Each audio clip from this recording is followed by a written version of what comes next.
This is the story of the day I got bitten by a stray cat in Manila because of a chicken and how it opened my eyes on my life.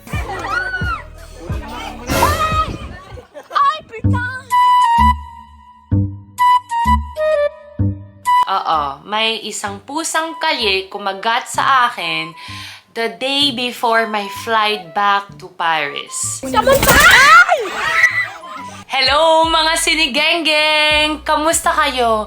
I missed you a lot and today we are going to do some Chika Chika Time update, one-on-one date, doing stuff for people, you know that people-pleasing thing, marrying, buying houses, creating their business, and then you're like, what the hell am I doing?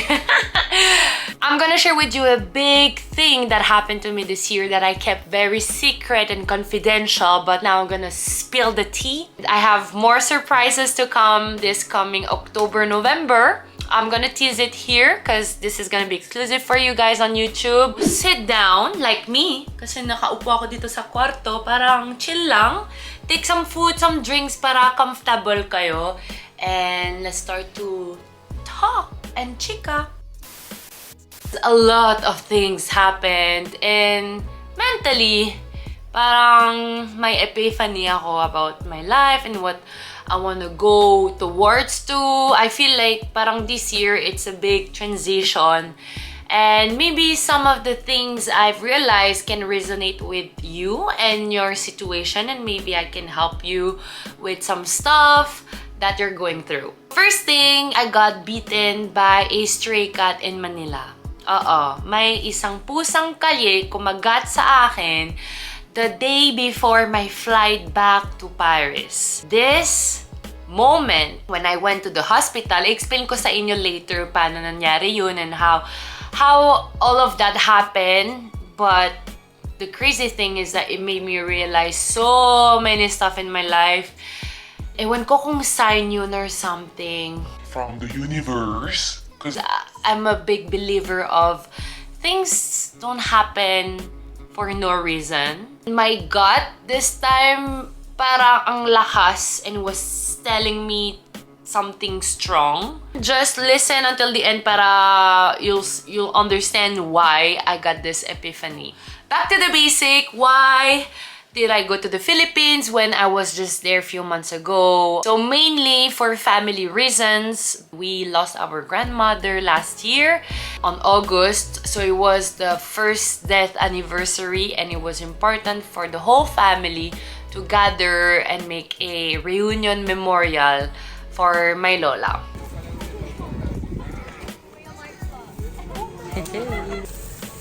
Wow. Mama. Hi.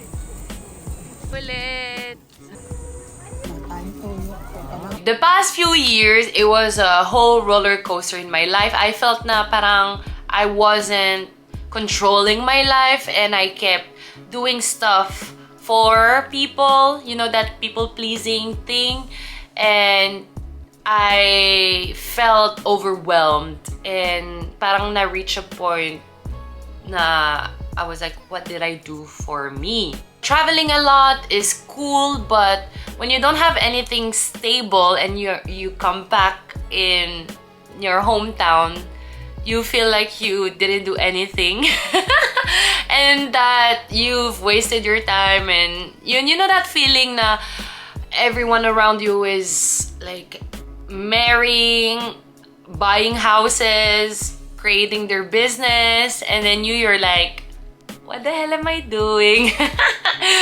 Even though I know I do stuff, but parang I'm not satisfied yet. Like, I'm very far from my goals. When I came back to the Philippines this summer, I had this feeling that it was maybe the last time I would do stuff for my family. Even though, syempre, family is important, but there's a certain level na parang it becomes toxic to do everything for your family. And syempre, this year, it was about my Lola's memorial. And every time I go to the Philippines, there's a little voice in my head that tells me, you have to stay, extend, stay in Manila. Don't go back to France. And this year I felt na this voice was so much louder. I wasn't sure yet. But I had lots of signs and things that told me na maybe it's time. Every time I go to the Philippines, I try to be as productive as possible. So this summer, I decided to meet you. First, I did a meet and greet. Then I met friends online, like content creators that are known in the Philippines, such as Roxy, Racobel. I got to meet Erwin, who's the official therapist, physical therapist of NBA team in New York. I got to watch It's Showtime by ABS-CBN. Thanks to Nikki Morena. I attended events like the FAMAS. I got to spend some quality times with my cousins and family. We did karaoke night, some swimming pool. Anyway, I always try to be productive and, you know, spend time with people and myself.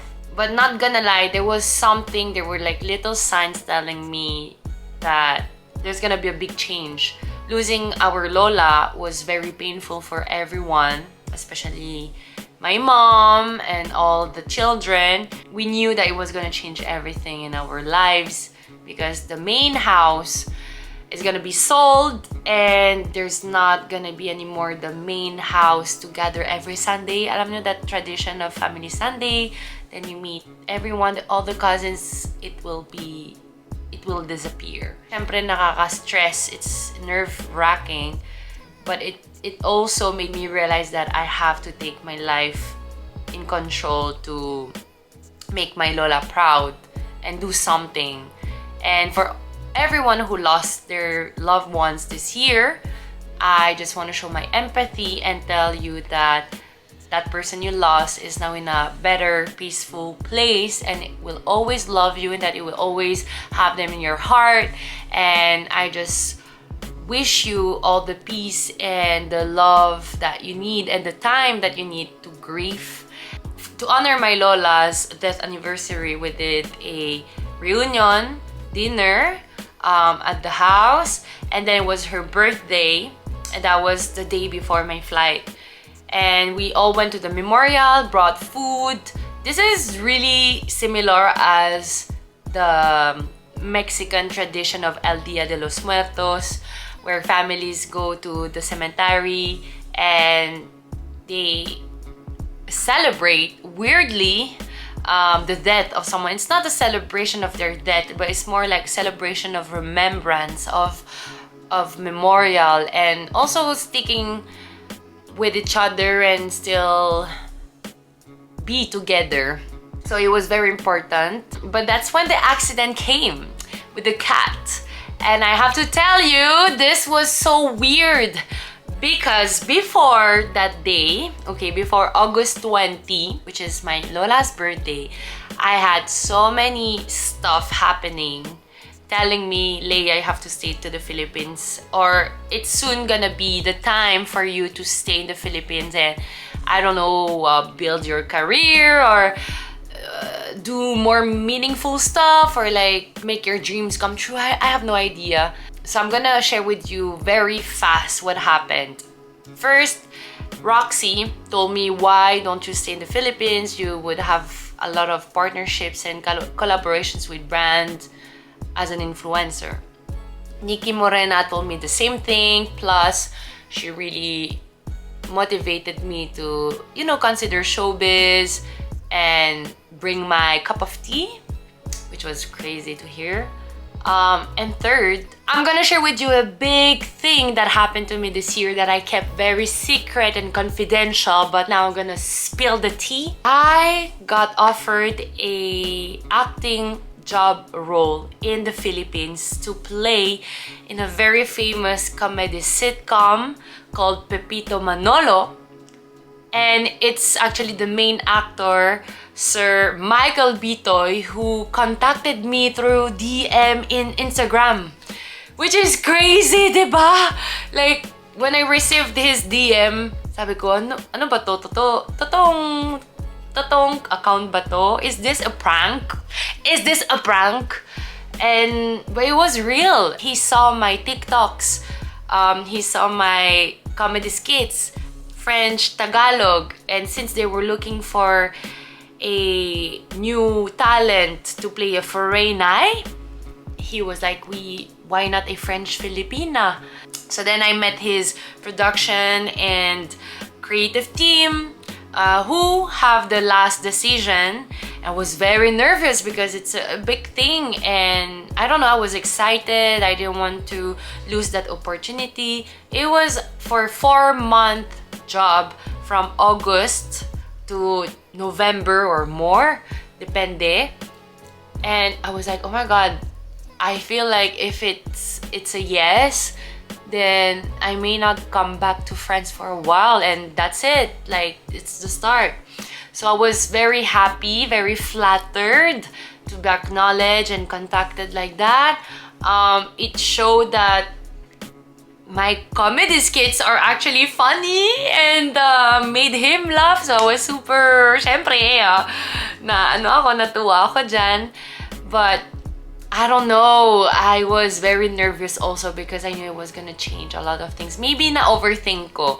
I would love to, but I also have other little projects with money. I have some videos editing to I have this wedding, but at the same time it's huge, like I cannot miss that.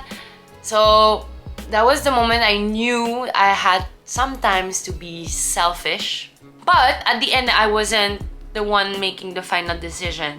And unfortunately, I got their response and they chose the other talent. I asked why. To be honest, I asked why. Just, you know, if I had to improve something, or, you know, I was curious. And they told me they chose the other talent because she was blonde with blue eyes. And I guess it looked more foreigner. Then I was like, ugh! I'm actually blonde right now and I can put blue eyes, ano. But I got it, I understood, and you know what, a big lesson I learned this year is that a no from a person, like romantic, from a job, from anything, is actually a redirection. And it's either not yet the time or not a good match, or there's gonna be something better. I had everything, all those signs, you see, that told me, girl, you're building something in the Philippines and maybe it's time to, you know, think of moving there. But I felt there was something still in France that I haven't finished and done properly. The last day in the Philippines, it was the birthday of my Lola. We were at the memorial, doing our stuff, having fun. I was vlogging. Suddenly, there's a chicken. Okay, suddenly may manok. Lumabas ang manok. Ewan ko kung saan siya galing, pero biglang lumabas ang manok. Lumalakad lang siya. All the kids, mga yaya, sumisigaw. They were screaming, ay, may manok, may manok. Tapos tawang-tawa kami. We were laughing so hard because it was so random. Tapos yung manok, lumalakad lang siya dyan, chill-chill. Tapos, yung manok, pumupunta siya sa pagkain. Yung isang pinsan ko, sabi niya, oh, bigyan mo siya ng chicken barbecue. Sabi ko, no! That's cannibalism! So, anyway, so super tawa-tawa kami. Tapos ako nagfi-film. Nagfi-film ako from a side. And it was getting dark. And suddenly, biglang may na-feel ako sa leg. As in, sharp thing daw on my leg. Tapos biglang sumigaw ako. I shouted, ah, napamura ako in French. May pusa kumagat sa akin! So yeah, I knew it was a cat. And then when I checked my ankle, I had 2 bites. Like the, you know, the teeth of the cat. It was bleeding. I still have the mark on my feet. Not showing my feet because you guys are nasty. In a joke. So anyway, he fucking bit me. And then I was like, no, I have to go to the hospital kasi in the Philippines, even though may scratch ka lang or bite, maybe there's a risk of rabies. Why? Why me? Why now? I still need to do my luggage. I'm flying back to Paris tomorrow. I really don't need this. Like, I don't need to go to the hospital, get vaccinations. I hate that. I hate. Je déteste les seringues. Ok, je déteste les vaccins. Donc, c'est pas le moment. It wasn't the time. And it was the end of our family day. We were supposed to go home na. I panicked. I thought I was gonna die. Grabe, like, when you don't know how this works, so rabies is this, it's a deadly illness, okay, that stray dogs, animals give to each other by being bitten. And so if an animal bite you and has rabies, it can affect your brain and make you crazy and you die. That's rabies. The thing that I did going to the hospital, and you should never do that, is I checked the signification and the definition on Google, rabies. And I really thought I was gonna die. I was like, oh my god, how long does it take for it to go to the brain and, you know, make the negative effects, ganon. Tapos yung pinsan ko, si Carlo, he's a doctor and then sanay siya sa ganyan. Parang wala lang, he was just chilling and saying, okay, I contacted the hospital now, we can go there and get you the vaccine. I'm like, okay. But I was driving, my dad wasn't there, was already back to Paris. I was driving, there was my mom and my cousin. And I was crying. I was crying in the car. I really thought I was gonna die. My mom was like, everything okay? I'm like, no! Why do you say that? Alam mo naman na kinagat ako. You have to tell me some stuff that can reassure me, ganyan. So anyway, I panicked, and once there at the hospital, I got injected with 5 vaccinations. Anti-tetanus, anti-rabies, and I was shooted. J'étais shootée de vaccin. It ended and we're going back home. I turned on the radio and they played Pussycat Dolls. What the fuck? Is the universe making fun of me? When that happened and I got home, sabi ko, pucha, what is the universe telling me? Oh yeah, I forgot. Super important detail. When I was in the hospital, so they gave me the infection. They gave me the injection, right? And it's not done. The dose, you have to continue like 3 days later, 7 days later, 2 weeks, so that the anti-rabies is complete. And I told them, wait, I'm going back to Paris tomorrow. I'm flying back home. What is the universe trying to tell me right now? I got bitten by a stray cat. I have to stay few days, like maybe 2 weeks extension. There's the FIBA coming. I don't want to miss it. There's the Red Bull Dancer Style Championship. Maybe I should stay a bit longer. I was so confused, and that's when I had a talk with my cousins asking what should I do. I was completely lost. And I think the answer, I only had it inside of me. I know that one day I'm gonna live in the Philippines for more than a year. I just don't know exactly when, but it will be when I'm, you know, kind of ready but not ready.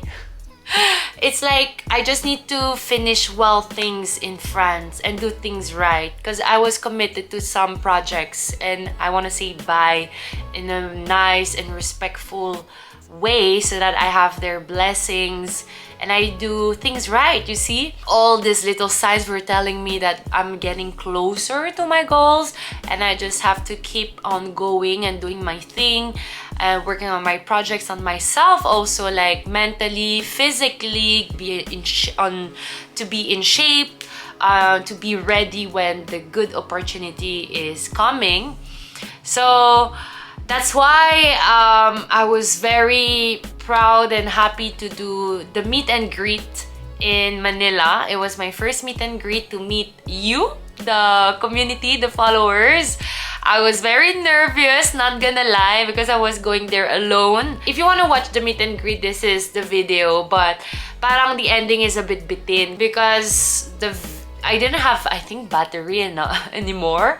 Plus, we were spending such a good time that I didn't want to cut things short. I'm gonna do it here. I just want to say that I'm really happy and grateful for like you guys following me. Even though all my videos don't make a lot of views, it's okay because I started like that and I still want to keep doing it. I don't know how, but I think it impacts in some way. I love bridging cultures. I love to entertain you, and I hope that there will be more meet and greet.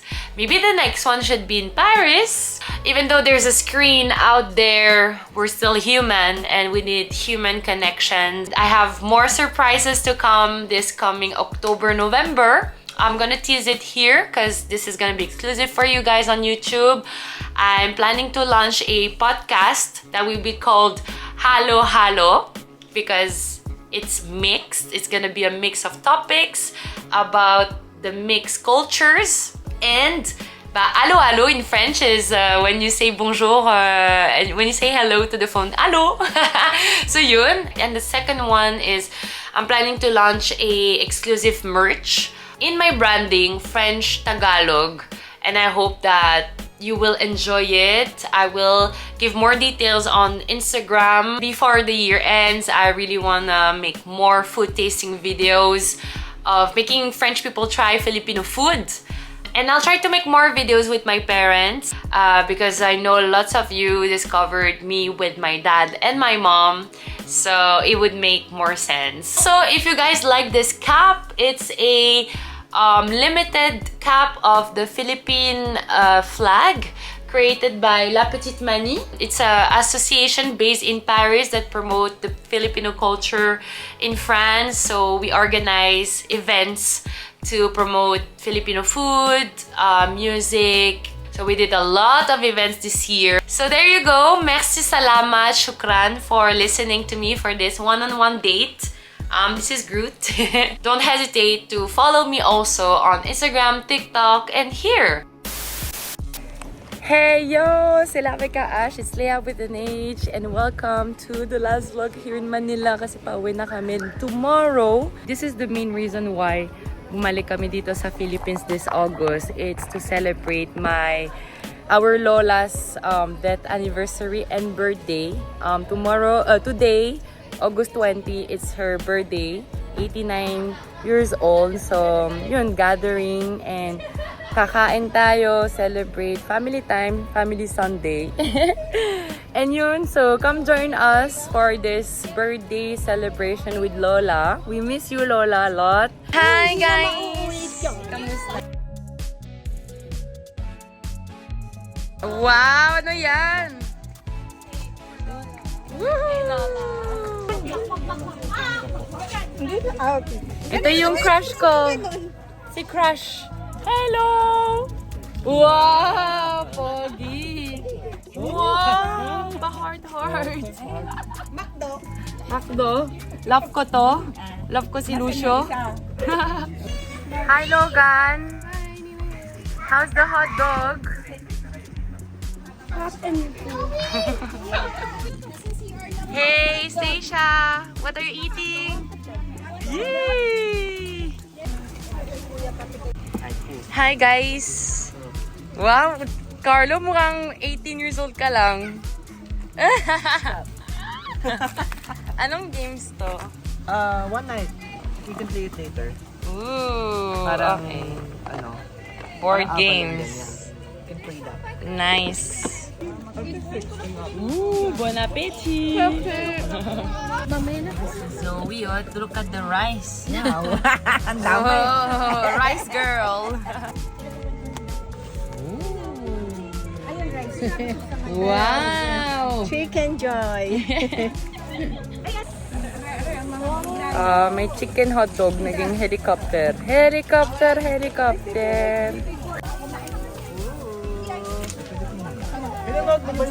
Finally, an ice cream inside the ice box. Yeah, no fish. No fish. No fish or seafood. Mama, ano binibenta nyo po dyan ulit? Ano tinitinda nyo po? Ano po? Kagugulaman. Magkano po? 5 €5? euro. Lugi pa kayo Yan, dyan. may sago na yan. Wow! O, test. Masarap ba yan? Masarap ba po? Apo. Oh. Lagyan mo na lang ng... 50 pesos. Ng ano? Sabi niya €5. Ang mahal. Ng yelo doon. Saan ba yung yelo? Ito. Yan ang yung life ni Mama. Pawisan na pawisan pero benta na benta. Lagyan mo ng yelo doon, ha? Homemade sagot gulaman.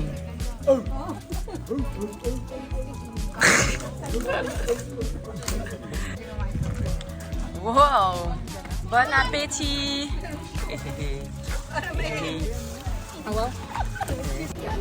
So, dito na sa labas tayo ang init. Ngayon papasok tayo sa Marites room. Malamig. Ano ba ito? I think.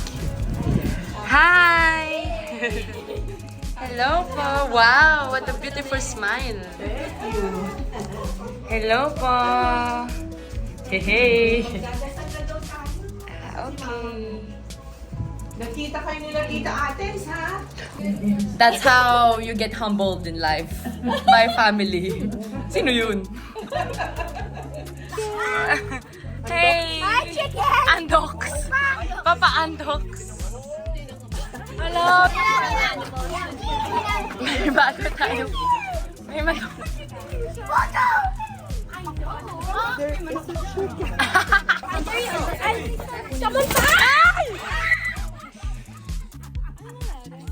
Ano lang, he flew. Oo.